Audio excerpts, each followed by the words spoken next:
Welcome, and thank you for joining for another whiskey review. Today, going back to one of our staples, Dustin. Lagavulin 12. This time, 2014.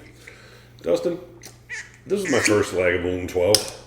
That is a fond spot in my heart, and one I'm happy to bring you because I have hyped this bottle up to you for quite some time in the Lagavulin 12 world. Why? We're going to get to it. I love the color. This is one of my favorite Lagavulin 12s. Again, the 2014 vintage. Whew. I'm trying to help you out. I want you to like it, Dustin. That's why we're going heavy today. If I don't like it, Mike's going to be very disappointed. And this one comes in at 54.4% ABV, and Dustin, in that grand old box and style they used to. And one of my favorite things is the red official label that I had to open with my fingernails. Lagavulin hasn't done that for quite some time. Then they went away from these great bottles, but best label and packaging in the whiskey industry for years. Let's change it because that's what we do. 750 ml bottle, has one for a while. I can tell, I can feel the thickness in it. Yes. That's American thickness. Actually, it's a Scottish bottle, so who knows. All right, Dustin, Lagavulin 12. They made it for our American hands. A regular release for Lagavulin, a special release for Diageo. It's probably a better way to say it. It's been around since 2000 or 2001. I don't know if 2000 was the first vintage or the first year, but one of my favorite whiskeys and one in different vintages I like to revisit. Yeah, I don't know who decided to start messing with the classic Lagavulin 12 cast strength form, but don't approve. He was a change for the sake of change guy or gal. Yeah. It was definitely somebody in marketing. Yep, definitely in marketing. They probably don't drink whiskey. They pretend to. I'm sure they talk about it all the time. You go to their house and they've got 2 bottles. All right, Dustin. A lot of recognizable players here. Getting that maritime smoke. That beautiful Lagavulin 12 vanilla. And a little something that I think identifies this particular one over other vintages, and that is, and it's just starting to come up, to get it more with water, a candied lemon. I was just going to say, Mike, this is more candied, softer, sweeter than I was expecting initially. Yep. The smoke is on the is actually kind of mid nose, not that billowy punchy smoke you get usually on the finish.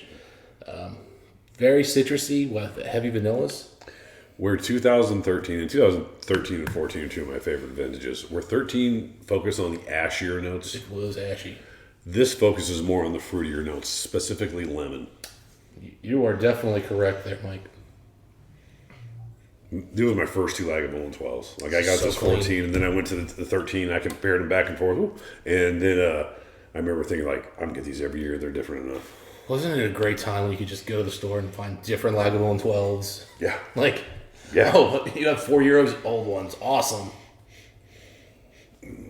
No, the smoke don't smell. We don't get that anymore. I mean, you can tell, going back after all these years for this particular one, you can tell these are refill casks, maybe getting close to their last use. But I love how they let this, like the spirit shine, but it took it in a couple of directions. And this time with the fruity notes, but a lot of still the recognizable characters are here.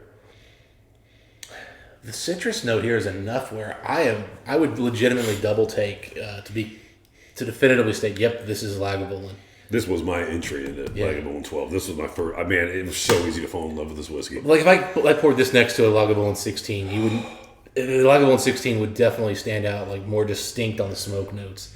This is very subdued on the smoke. I'm surprised. It's a coiled snake. I love this lemon note though. It's beautiful. Wow. A little bit of oak cake and mint. A twinge of mint too here now. Yeah. Very clean mint. Yes. Again, very clean Lagavulin. I mean, there is a little bit of sootiness to the smoke, but it's very subtle. It's a deceiver. Yeah. I'm going to just dive into the taste here. I've said this, Dustin, many times. This is still my favorite vintage. This 2014. I'm sure I'm partial to some degree because it was my first one, and it really made me fall in love with this version of Lagavulin. But as soon as I got to 13, I really love the 13 and the things they did different, and plus I loved ones after that. Dustin, what are you picking up in the palate? Can't wait to hear your thoughts. So you definitely get that sour lemon up front. It's very obviously coming from very, very used refilled oak casks, but it's really enjoyable in this context. Normally, I would be like, "Oh, that's kind of an off note." And I think it's because usually you get that note on like a Glenlivet or a Glenmorangie or somebody like that, where it's already kind of fruity spey notes. It works with this rich, oily, decadent Lagavulin, and then you swallow, and classic Lagavulin smoke comes in, but it is slightly softer, slightly muted. It's got nice, rich meatiness coming in, more like, say, pulled pork. And then it's got, a little bit of chocolate, very like light milk chocolate, almost like a powdered milk chocolate, Swiss Miss, type thing. And then it just leaves a coating of oils and funk and it's char. Classic Lagavulin, but yeah, it's a different version. This is a perfect example of, with these reused casks, they've always let the spirit shine in this particular whiskey. And the fact that they're all, ex-bourbon casks. This is the best example of, it took it to a fruity note with what it did in part. It took the stripped out leftover pieces of the cask and a little bit of youth that's left over at Lagavulin at 12, and it's made into a lemon meringue pie. Mm-hmm. It's the best version of fruit I think they've ever done on one of these. Now, maybe it helps it's a lower ABV, 54.4. That comes off on the lower end. Mm-hmm. I'm trying to think of what the range is. Probably somewhere between 57-ish to 54. I don't think I've ever seen one in the 53s. Yeah, they might be close to 58 on some, but I don't think they're either close to 58. Right. I've seen 57s, and I'll just look at this, and I'm probably wrong, but... Second pull brings in more smoke, more sootiness. But I'll say at the end with the finish, I love the smoke finish on here because a couple of things are happening on here in the finish. It does turn kind of minty, and there's almost like a twinge of sweet sugariness that you get on the palate with the lemon, but on the finish it's devoid of lemon, and it's just a sugary sweetness. It really took out everything that was aggressive and left it behind. It just picked up like the best notes. This is well done, well put together. It's definitely, like you said, Mike, this is definitely the fruit showcase, probably the most I've ever had.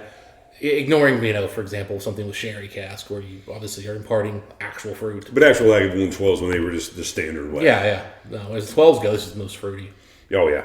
It was. Yeah, sure. Solid. Really solid. Yeah, I'm glad you like it. I've talked about this well for a long, long time. Yeah, we had a pour this last time I was here, Mike, but it was like the end of the night. And I was a little kind of confused because I wasn't getting some of the classic Lagavulin. My palate wasn't quite there to really pick up on why it wasn't there, and it's that fruitiness that comes in here. So, fun coming back to it, clean palate, ready to go. Man. What a... Okay, you know what's adds a bit is here? It's a little bit of just... It's a weird tobacco, but it's a tobacco. A white tobacco, maybe? A white, dried out tobacco. Okay, dried tobacco leaves, I can see that. Super dry.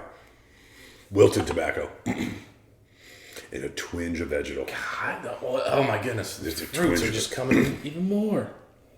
Yeah, I haven't said about the mouthfeel. The mouthfeel is oily but silk. Yeah.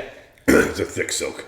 It's very creamy. And I think it's because it held up the classic Lagavulin oil levels, Mike, but it didn't bring in higher ABV. So it's a softer, easier to palate. Softer is a good way to describe this whiskey. Yeah. Man, the smoke. Now, the lemon and the smoke now are kind of playing together with the water. Candied lemon. It's not just lemon, the fact that it's candied. Yes, it is candied. This is a sour gummy. One of my favorites. Version of lemon. It did fruits like 17 did the 2017 version did texture. Mm-hmm. 2017 had the best texture.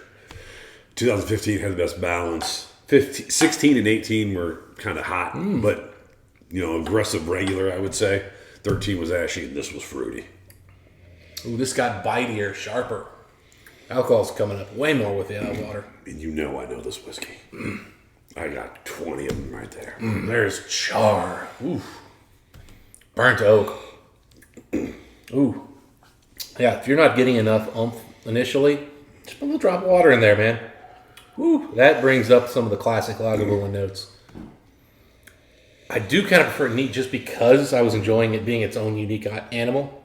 This brings it back in line more with the regular Lagavulins, which is surprising given it was lower ABV and we added water. But hey, delicious. Either way. I told you that smoke note was a coiled snake. Yeah, And the it water, uncoiled. yeah, the water uncoils it. Meaty, thick, rich. Yeah. If we probably left it in the glass for 30 minutes, the smoke would have probably made its way out without the water. Oh, such a fun one, Dustin. Big, dark, dirty oak. I'm glad you got to enjoy this with me. And I'm glad you got the same experience that I got. And I'm glad I got the same experience that I've always gotten from this whiskey. Great whiskey. That's why I bought 5 of them. All right, Dustin, my bottle of whiskey score time. You first. I'm going to give this an 89. Excellent, classic Lagavulin 12. No, it's not the most refined whiskey. No, it's not the oldest. No, it's not the punchiest. But, buddy, when Lagavulin is on all cylinders, it's hard to beat it. Excellent whiskey. This, some of the recent ones, I don't know if I'd go there, but this, $200, $250, I can see why somebody would do that easily. That's what I pay for the old ones, usually about $250, $300. Yeah. No 9s and 11s. I'll get to those eventually. Dustin, I really want to go as high and say 90, but that's just not right. I'm right with you, 89 of 100. This is my favorite of the Lagavulin 12. It's just an absolute masterpiece to me. I love what it incorporated. It's right neck and neck with the 2013 as far as my favorite vintage ever Lagavulin 12, and I've had 12 or so of them. Yeah. Never had one I enjoyed more than this one, Dustin.